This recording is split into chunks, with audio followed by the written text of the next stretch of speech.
안녕하세요. 오늘 당신과 함께 파헤쳐볼 자료는 2026년 1월 25일과 26일 금융시장을 보는 아주 다른 두 개의 렌즈입니다. 네, 하나는 마이클 버리의 시선으로 시장에 보이지 않는 균열, 그 구조적 위험을 들여다본 기사고요. 그렇죠.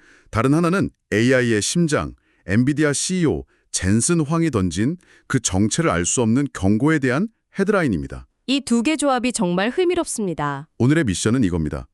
시장의 구조적 취약점이라는 알려진 위험과 또 젠슨 황의 미스테리라는 알려지지 않은 위험 사이에서 우리는 어떤 통찰을 얻을 수 있을까요? 네, 오늘 자료들이 한쪽은 시장을 움직이는 거대한 시스템, 뭐랄까 엔진의 문제를 지적하고 있고요. 엔지니어? 다른 하나는 그 엔진을 한순간에 멈추게 할 수도 있는 운전자의 갑작스러운 경고 등에 대한 이야기거든요. 이 둘을 같이 보면 지금 시장이 얼마나 아슬아슬한 긴장감 위에 서 있는지 좀 느낄 수 있습니다. 좋습니다. 그럼 그 엔진 문제부터 한번 보죠. 바우처닷컴 기사인데요. 네, 대부분의 사람들이 시장이 언제 폭락할까? 그 시기에만 관심이 쏠려 있잖아요. 맞아요. 다들 그 타이밍만 맞추려고 하죠. 근데 이 기사는 완전히 다른 질문을 던집니다. 왜 지금 시장이 근본적으로 약한 체질을 갖게 되었는가? 핵심은 시장이 개별 기업의 실적 같은 펀더멘털이 아니라 기계적인 요인에 의해 움직이고 있다는 지적인데요. 이게 대체 무슨 뜻이죠?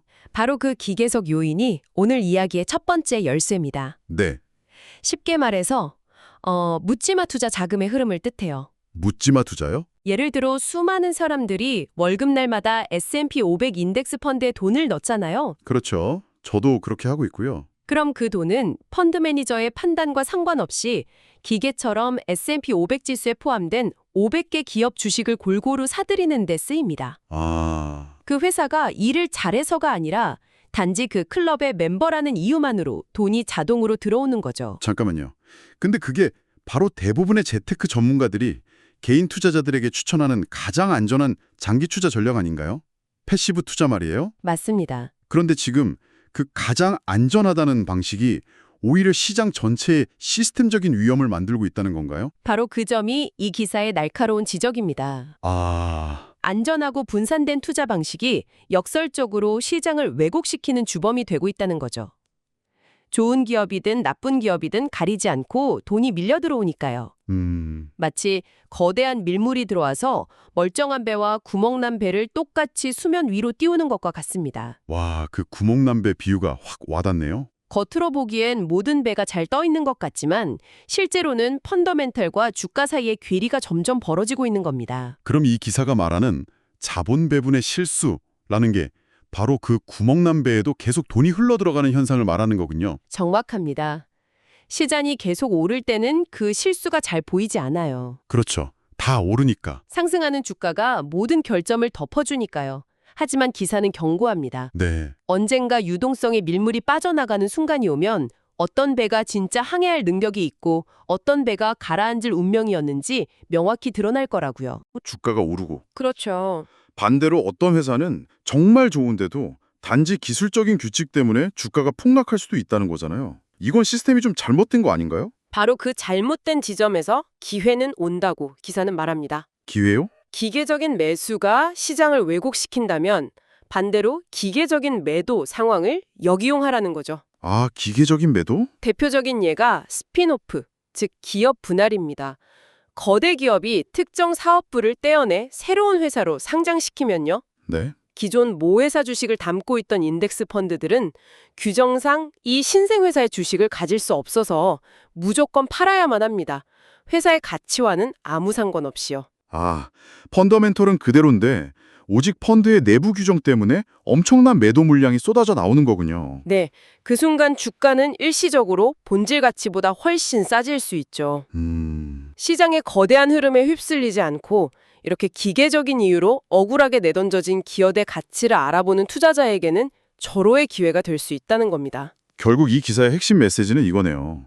시장의 타이밍을 예측하려 애쓰지 말고 이 시스템의 왜곡이 만들어내는 기회를 찾으라는 것. 바로 그겁니다. 이 기계적인 매도라는 개념 정말 흥미롭네요. 그렇죠. 갑자기 젠슨 황의 경고가 떠오르는데요. 만약 그 정체불명의 경고가 시장의 공포를 불러일으켜서 펀더멘털과 상관없는 투매를 유발한다면 그게 바로 이 기사에서 말하는 궁극의 기계적 매도 상황이 될 수도 있겠어요. 와, 두 이야기가 벌써부터 연결되는 느낌입니다. 아주 예리한 지적입니다. 그게 바로 우리가 두 번째 자료로 넘어가야 할 이유죠. 자, 그럼 그 거대한 미스터리로 넘어가 보죠. 더 스트리트의 헤드라인, 엔비디아 CEO 젠슨 황, 월스트리트가 무시할 수 없는 AI 경고를 하다. 이게 다죠. 이게 전부입니다. 내용은 없고 헤드라인만 덩그러니 있는 상황. 허허. 한쪽에서는 시장의 구조적 결함을 파고들라고 하는데 다른 한쪽에선 AI 업계에서 가장 중요한 인물이 던진 내용을 알 수 없는 거대한 변수가 등장한 겁니다. 이 상황 자체가 하나의 거대한 심리 테스트 같아요. 심리 테스트요? 우리가 아는 사실은 몇 가지뿐이죠. 날짜는 2020년 1월 25일. 발언의 주체는 AI 산업의 심장인 젠슨 황. 네. 내용은 경고이며 그 무게는 무시할 수 없는 수준이라는 것. 이 단어들의 조합만으로도 시장은 온갖 상상을 하기 시작합니다. 그렇죠. 내용이 없기 때문에 오히려 더 강력한 거죠. 맞습니다. 거대한 블랙박스가 시장 한가운데 툭 떨어진 거나 마찬가지네요. 그 안에 뭐가 들었을지 모르니까 더 무서운 거고요. 그렇죠. 이 불확실성이 리스크라는 건데 좀 더 구체적으로 시나리오를 그려볼 수 있습니다. 어떤 시나리오가 있을까요? 만약 경고의 내용이 현재 AI 하드웨어 기술에 근본적인 한계가 발견되었다는 거라면 어떨까요? 와, 이건 엔비디아뿐만 아니라 관련 공급망 전체에 직접적인 타격이 될 겁니다. 혹은 특정 국가의 반도체 제조에 대한 심각한 지정학적 리스크가 발생했다. 이런 내용일 수도 있겠네요. 아, 그것도 가능성이 있죠. 그건 또 완전히 다른 차원의 위험이잖아요. 투자자들은 그 블랙박스 안에 온갖 최악의 시나리오를 그려놓고 불안에 떨 수밖에 없게 되죠. 맞습니다. 반대로 AI 발전 속도가 너무 빨라 인류가 대비할 시간이 필요하다는 식의 좀 철학적인 경고일 수도 있어요. 그럴 수도 있겠네요. 하지만 내용이 공개되기 전까지 시장은 가장 보수적이고 비관적인 시나리오에 먼저 반응할 가능성이 높습니다. 정보의 부재가 그 자체로 가장 큰 악재가 되는 순간이죠. 들어보니 이 두 이야기가 충돌하는 지점이 명확해지네요. 네. 첫 번째 기사는 시장의 소름을 무시하고 펀더멘탈이라는 본질에 집중하라고 조언합니다. 그렇죠. 그런데 두 번째 상황은 시장의 근간을 뒤흔들 수도 있는 어쩌면 가장 중요한 신호일지도 모르는 거대한 미스터리를 던져주죠. 네, 바로 그 점이 현재 시장이 처한 딜레마를 보여줍니다. 딜레마. 바처트 기사가 분석한 구조는 시장이 비이성적으로 움직일 수 있는 토양을 설명해줘요. 아, 토양. 패시브 자금이라는 거대한 관성이 시장을 지배하고 있다는 거죠. 그런데 젠슨 황의 경고 같은 네. 사건은 네. 그 관성의 방향을 한순간에 틀어버릴 수 있는 예측 불가능한 변수입니다. 그러니까 첫 번째 기사는 시장의 평균적인 움직임, 즉 기후에 대해 이야기하고 있다면 기후. 좋은 비유네요. 젠슨 황의 경고는 갑자기 들이닥친 태풍 같은 거네요. 맞습니다. 태풍. 기후를 분석하는 것만으로는 태풍의 경로를 예측할 수 없으니까요. 정보를 통해 현명한 판단을 내리고 싶은 당신 같은 분들에게는 정말 어려운 숙제처럼 느껴집니다. 시장은 지금 그 구조적인 힘과 사건적인 힘 사이에서 팽팽한 줄다리기를 하고 있는 모습입니다.